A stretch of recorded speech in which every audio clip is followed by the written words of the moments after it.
Hello everyone, नमस्कार। मैं हूं अर्जुन प्रताप सिंह राणा और आप सभी का स्वागत करता हूं कक्षा 9वीं हिंदी लोक भारती के लिए। आज हम जो कविता पढ़ने जा रहे हैं उसका नाम है निसर्ग वैभव। निसर्ग का मतलब होता है बच्चों नेचर प्रकृति, और वैभव मतलब संपन्नता, प्रॉस्पेरिटी, प्रॉस्परनेस, है ना। तो हमारा जो नेचर है वो कितनी प्रॉस्पर है, कितनी वैभवशाली है, वो महान है, ये बात हम पता करेंगे। इसके रचनाकार है सुमित्रा नंदन पंत। लेकिन आगे बढ़ने से पहले आप इन अनुदेशों का पालन कीजिए ताकि आपको किसी तरह की कोई परेशानी ना हो।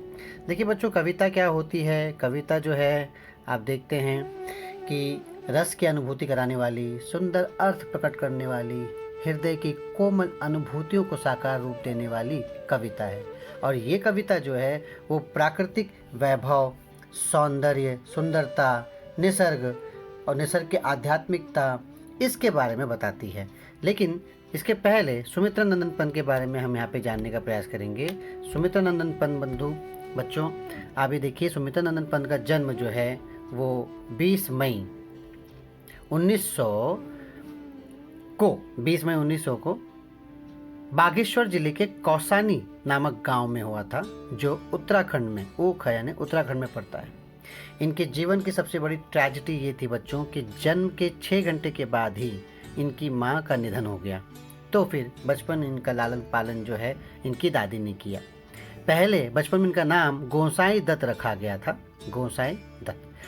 ये अपने माता पिता गंगादत्त पंत की 8वीं संतान थे। जब हाई स्कूल पहुँचे सुमित्रा नंदन पंत जी, तो इन्होंने अपना नाम गोसाई दत्त से बदलकर सुमित्रा नंदन पंत कर दिया था।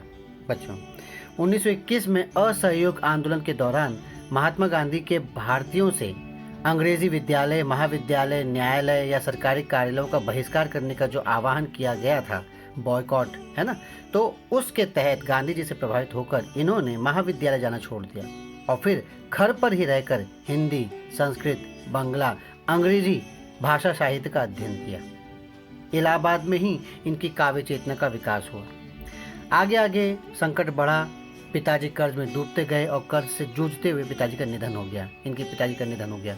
कर्ज चुकाने के लिए इन्हें जमीन और घर तक बेचना पड़ा।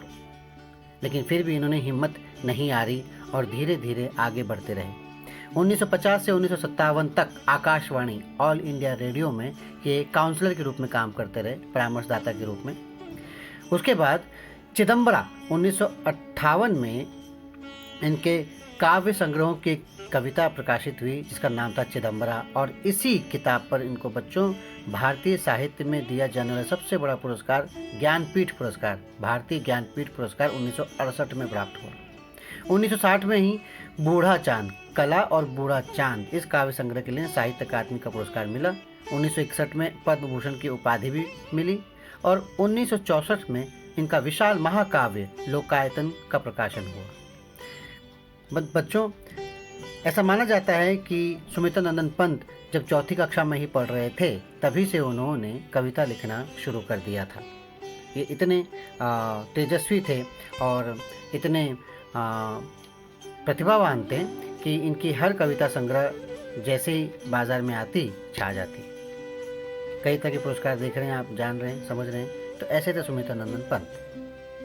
आज हम इनकी कविता यहाँ पढ़ रहे हैं। यह है निसर्ग वैभव, जो प्रकृति, ऊपर से प्रकृति के प्राकृतिक सौंदर्य, पर्वतीय सौंदर्य का यहाँ पे वर्णन कर रहे हैं। आपको बता दूं बच्चों कि सुमित्रा नंदन पंत को प्रकृति का सुकुमार कवि भी कहा जाता है, इसीलिए क्योंकि इनकी हर कविता में प्रकृति वर्णन आना ही आना है। ये प्रकृति से इनको बहुत विशेष लगाव था। इनकी हर कविता में प्रकृति दिखाई देती है। यहाँ पे हम जो कविता पढ़ रहे हैं वो मेरे सामने यहाँ पे, आपके सामने यहाँ पे स्क्रीन पे उपलब्ध है। मैं एक बार इस कविता का वाचन करूँगा, फिर इसका अर्थ हम समझेंगे। बच्चों, दिखने में कविता आपको कठिन लगेगी, ऐसा इसलिए क्योंकि इसकी शब्दावली जो है, शब्द अर्थ इसमें ज़्यादा है। लेकिन जैसे जैसे आपको कविता समझ में आएगी, इसका संदेश समझ में आएगा, तो आपको सारी कविता अच्छी तरह से समझ में आ जाएगी। मैं एक बार वाचन करूँगा, आप ध्यान से सुनिए। कितनी सुंदरता बिखरी प्राकृतिक जगत में ईश्वर, टपक रही गिर शिखरों से झर, लौट रही घाटी में लिपटी धूप छाह में निश्वर। अनिल स्पर्श से पुलकित तृणदल, बहती सीमाहीन श्लक्ष्ण संगीत श्रोतसी, अहरह वन भू मरमर। फूलों की ज्वालाएं आंखें करती शीतल, मुकुल अधर मधु पीते, गुंजन भर मधुकर दल। तितली उड़ती दूर कहीं पल्लव छाया में, रुक रुक गाती वन प्रिय कोयल। लेटी नीली छायाएं कृष्ण रवि किरणों में गुम्फित, दुरारोह भांति ढालें निश्चल तरंग सी स्तंभित। स्वर्ण भाल गिर सर्वप्रथम करती उषा अभिनंदन, सांझ यही सोती छिप निर्जन में कर संध्या वंदन। अपलक तारा पर शशिमुख का, अपलक तारा पथ शशिमुख का, बनता लेखा दर्पण, यहीं शैल कंधों पर सोया जगता गंध समिरण। सद्य स्फुट सौंदर्य राशि सम्मोहन भरती मन में, कितना विस्मय कर वैचित्र भरा पर्वत जीवन में।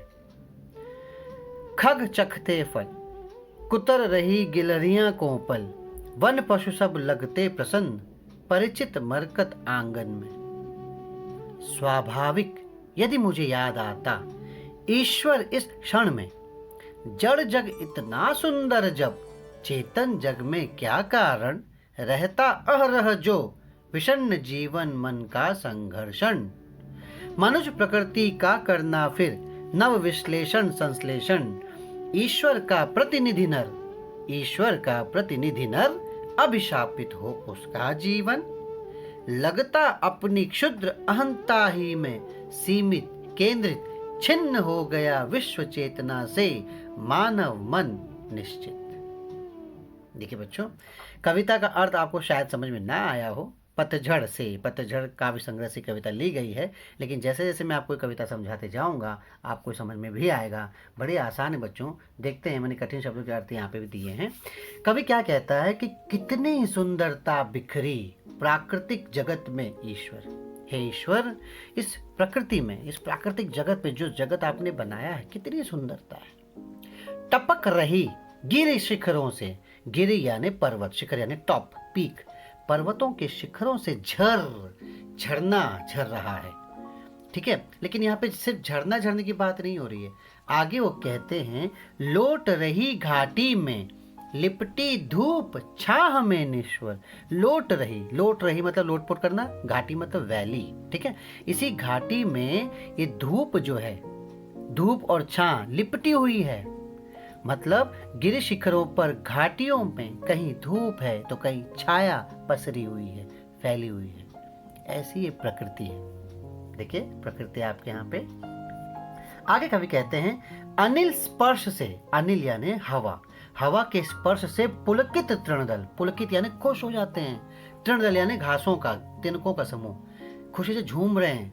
हवा के स्पर्श से घास का समूह, तिनकों का समूह झूम रहा है। बहती सीमाहीन, सीमाहीन यानी विदाउट बाउंड्री, लिमिट के, कोई सीमा रेखा नहीं, कोई बाउंड्री नहीं है। किसके लिए? हवा के लिए। श्लक्ष्ण संगीत श्रोतसी, श्लक्ष्ण का मतलब है मधुर संगीत, मधुर संगीत की आवाज होती है। अहरह का मतलब होता है प्रतिदिन। वन भू मरमर मतलब वायु के बहने से प्रतिदिन।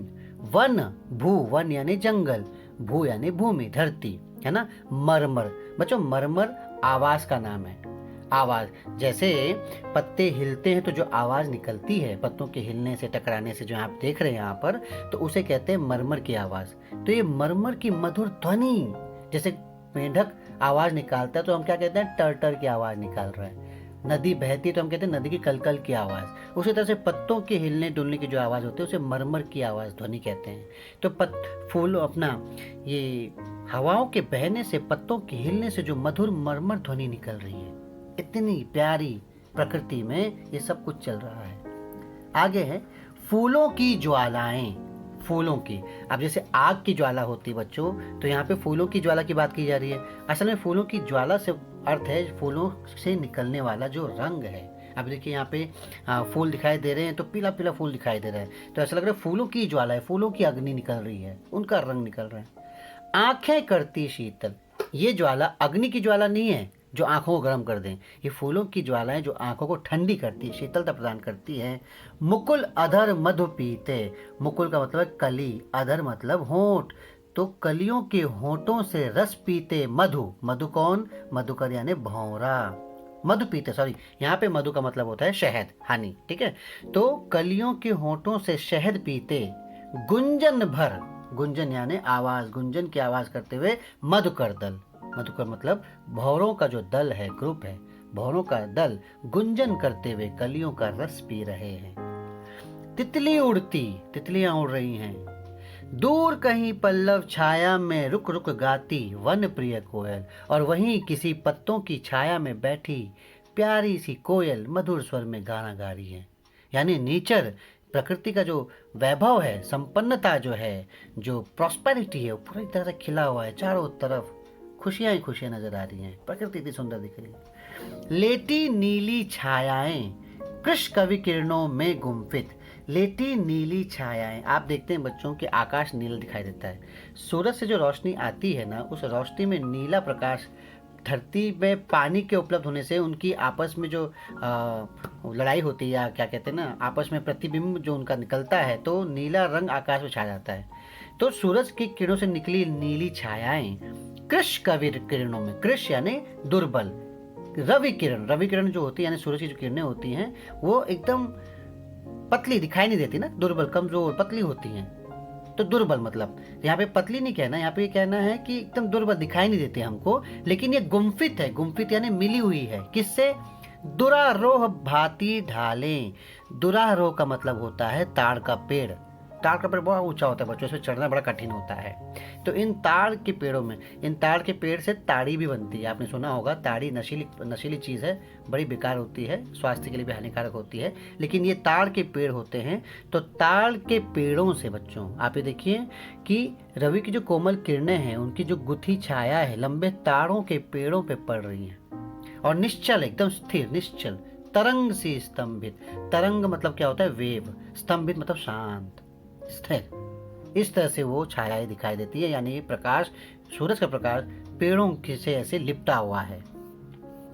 स्वर्ण भाल गिरि पर्वत सर्वप्रथम, स्वर्ण भाल गिरि सर्वप्रथम करती उषा अभिनंदन। अब यहाँ पे क्या कह रहे हैं, स्वर्ण भाल, सूरज की जो स्वर्णिम किरणें हैं वो सर्वप्रथम भाल, भाल का मतलब मस्तक, गिरी पर्वतों के मस्तक पर गिरती हैं, ठीक है। और करती उषा अभिनंदन, जब सुबह होती है तो जो सूरज की किरणें पर्वतों पर सबसे पहले गिरती है, तो उषा जो है वो अभिनंदन करती है, यानी प्रणाम करती है। सांझ यही सोती छिप, और जब शाम हो जाती है तो शाम जो है इन्हीं पर्वतों के पीछे छुप जाती है। निर्जन में कर संध्या वंदन, निर्जन मतलब जहाँ कोई नहीं, शांत, जनहीन, इसी जंगलों में, इसी वनों में संध्या यानी शाम जो है वंदन, नमस्कार करके छिपकर सो जाती है, अर्थात रात हो जाती है। अपलक तारा पथ शशिमुख का, अपलक, अपलक मतलब बिना पलक झपकाए, तारापथ, शशिमुख, तारापथ यानी तारों का भरा रास्ता, शशिमुख मतलब चांद, बिना मतलब चांद और तारे जो हैं अपलक, बिना पलक झपकाए, बनता लेखा दर्पण, रात्रि में आकाश में जो अनगिनत तारे हैं और चंद्रमा जो हैं वो दर्पण जैसा दिखता है, बनता लेखा दर्पण, लेखा होता है दिखना, दर्पण जैसा दिखता है, एकदम दूर चमक रहा है जैसे कोई आईना, कोई दर्पण। यही शैल कंधों पर सोया जगता गंध समिरण, और यही पर्वतों की छाया में, शैल यानी पर्वत, पर्वत के कंधों पर सोया है लेकिन जागा हुआ, गंध समिरण, गंध मतलब खुशबू, समिरण यानी हवा, हवा की खुशबू इन्हीं पर्वतों के कंधों पर सोया है लेकिन जागा हुआ। तो यही पर्वतों के कंधों पर सोई हुई सुगंधित वायु जग जाती है। ऐसे आगे है सद्य स्फुट सौंदर्य राशि, सद्य स्फुट का मतलब क्या होता है बच्चों, अपने आप प्रकट होने वाला, अपने आप खिलने वाला, सौंदर्य राशि, सुंदरता, सुंदरता की जो पूरी राशि है, ये जो है कलेक्टिव थिंग पूरा, सम्मोहन भरती मन में, बहुत अच्छा लगता है, मन को एकदम भा जाती है, मन को मोहित कर देती है। कितना विस्मय कर वह चित्र भरा पर्वत जीवन में, ये पर्वत जो जीवन है इसमें कितनी विचित्रताएं हैं, आश्चर्यजनक चीज़ें हैं, सरप्राइज थिंग्स हैं। मतलब हम हैरान हो जाते हैं कि इस प्रकृति में इतनी सारी चीज़ें हैं और ऐसी दिखती हैं, ऐसी सुंदरता फैली हुई है। कितना विस्मयकर, वैचित्र, आश्चर्यजनक, अनोखापन ये पर्वत जीवन में भरा हुआ है।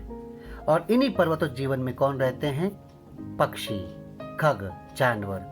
खग चखते फल, पक्षी क्या करते हैं? फल चखते हैं। कुतर रही गिलहरियां कोमल, और गिलहरियां क्या कह रही हैं? वो कोमल फलों को कुतर रही हैं, खा रही हैं। वन पशु सब लगते प्रसन्न, जंगलों में रहने वाले सारे जानवर, इस जड़ संसार में, इस अनकॉन्शियस संसार में रहने वाले सारे पशु, जानवर, पक्षी सब, वन पशु सब लगते प्रसन्न, परिचित मरकत आंगन में। वैसे तो बच्चों मरकत का मतलब होता है पन्ना, हीरा पन्ना आपने सुना होगा ना, तो पन्ना।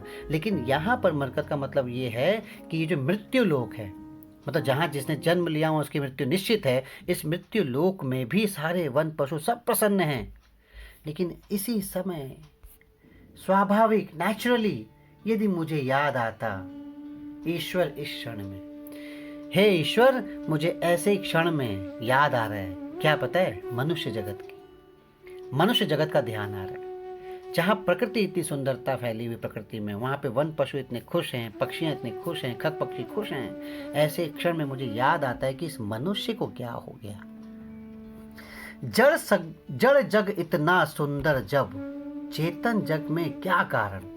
ये जड़ जग जो है, यानी ये ऐसा जग जो अनकॉन्शियस है, एक जगह स्थिर है, और ऐसे संसार में, ये संसार इतना सुंदर है, तो चेतन जग में क्या कारण। चेतन मतलब हम, कॉन्शियस, ये बुद्धिमान मनुष्य जो ना कॉन्शियस मनुष्य है, इस जग में क्या कारण रहता अहरह, अहरह यानी डेली, हर रोज, हर दिन, प्रतिदिन, विषण जीवन मन का संघर्षण। विषण यानी चिंतित है, परेशान है, जीवन में, मन में संघर्ष चल रहा है, स्पर्धा चल रही है, कंपटीशन चल रहा है, परेशान है इंसान। जहाँ जग इतना खुश है, जगत में रहने वाले बाकी प्राणी इतने खुश है, वहाँ पे इंसान इतना परेशान है, उसके मन में संघर्ष चल रहा है, चिंतित है। क्यों? मनुज प्रकृति का करना फिर नव विश्लेषण संश्लेषण। हमें इस मनुष्य के नेचर का एक बार फिर से विश्लेषण यानी एनालाइज करना, संश्लेषण यानी मिलाना, विश्लेषण में तो अलग करना, संश्लेषण यानी मिलाना। हमको अलग करना पड़ेगा, इसकी बुद्धि को, इसके नेचर को समझना पड़ेगा, क्या प्रॉब्लम है इस बुद्धिमान व्यक्ति के जीवन में जो चिंता और संघर्ष छाया रहता है। तो हमें मनुष्य की प्रकृति का फिर से विश्लेषण करना होगा। ईश्वर का प्रतिनिधि नर, ये जो नर है, जो मनुष्य है, ईश्वर को रिप्रेजेंट करता है, ये ईश्वर का प्रतिनिधि है।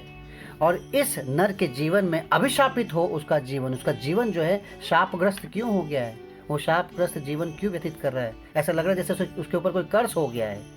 कर्ज नहीं, कर्ज, शापित हो गया है वो। कवि कहीं ना कहीं इसका कारण बताते हुए आगे कहते हैं कि लगता है अपनी क्षुद्र अहंता ही में, ऐसा लगता है कि वो अपनी तुच्छ अहंकार में, आज जो भी मनुष्य के साथ हो रहा है ना, वो उसके अहंकार के कारण हो रहा है। वो सीमित हो गया है, केंद्रित हो गया है, लिमिटेड हो गया है, सेंट्रल, वो अपने आप पे केंद्रित हो गया है, बस अपने अलावा, अपने घर परिवार साथी अलावा किसी के बारे में कुछ सोचता ही नहीं। छिन्न हो गया विश्व चेतना से वो ये भूल गया है कि ये विश्व चेतना यानी वसुधा, ये धरती एक परिवार है, पूरा विश्व अपना है, पूरा विश्व के लोग अपने हैं, पूरी वसुधा, पूरी धरती एक परिवार है। छिन्न हो गया विश्व चेतना से, धारणा उसके अंदर से निकल गई है, लगता है मानव मन निश्चित, मानव के मन से धारणा समाप्त हो गई है कि पूरी धरती एक है, ये पृथ्वी एक है, और इस पृथ्वी पर रहने वाले सभी प्राणियों को खुश रहना होगा, क्योंकि संसार खुश रखना होगा। और ये तभी कर पाएगा जब वो दूसरों के बारे में सोचेगा, ना कि सिर्फ खुद के बारे में। स्वार्थी बनकर जीवन जीने से, स्वार्थी बनकर जीवन जीने से वो इस तरीके से खुश नहीं रह पाएगा। बच्चों, इस कविता का जो संदेश है वो यही है कि मनुष्य को अपने व्यवहार का विश्लेषण करना होगा, प्रैक्टिकली उसे सोचना होगा कि क्यों हमेशा टेंशन में रहता है, चिंता में रहता है, संघर्ष करता रहता है। सिंपल लाइफ क्यों नहीं है उसकी? मनुष्य सृष्टि का सर्वश्रेष्ठ प्राणी माना जाता है। ईश्वर ने उसको बुद्धि दी है, कल्पना दी है, तर्क शक्ति दी है, लॉजिक दिया है। अपनी इन्हीं विशेषताओं से जंगलों में रहने वाला, गुफाओं में रहने वाला मनुष्य आज कहाँ चांद पर पहुंच गया है, मंगल ग्रह पर जाने की तैयारी कर रहा है। इतना तरक्की करने वाला इंसान सभी प्राणियों में श्रेष्ठ, और परेशान है, चिंतित है। इसीलिए ना, क्योंकि वो केंद्रित हो गया, सीमित हो गई उसकी सोच, अपने अलावा कुछ दिखता ही नहीं उसे। ऐसा मनुष्य दुखी क्यों है? क्योंकि मनुष्य की अपनी स्व केंद्रिता, अपना अहंकार को छोड़ना पड़ेगा और ये मान कर चलना पड़ेगा कि वसुधैव कुटुंबकम, यानी पूरा विश्व, पूरी धरती एक परिवार है। और इस भावना के साथ उसको पूरी धरती के लिए काम करना होगा, सिर्फ अपने और अपने परिवार के लिए नहीं, पूरी धरती के लिए, पूरी धरती के लोगों के लिए, सभी के लिए। तभी जाकर वो जीवन में सफल हो पाएगा। तो बच्चों, ये शानदार और कविताएं समाप्त होती है। कठिन शब्दों के अर्थ के बावजूद मुझे लगता है आप लोगों को कविता आसानी से समझ में आई और समझ में आ गया होगा कि प्रकृति जब इतनी सुंदर है तो मनुष्य क्यों परेशान है। जरा सोचे, गहराई से उस पर विचार करें और उसमें सुधार करें।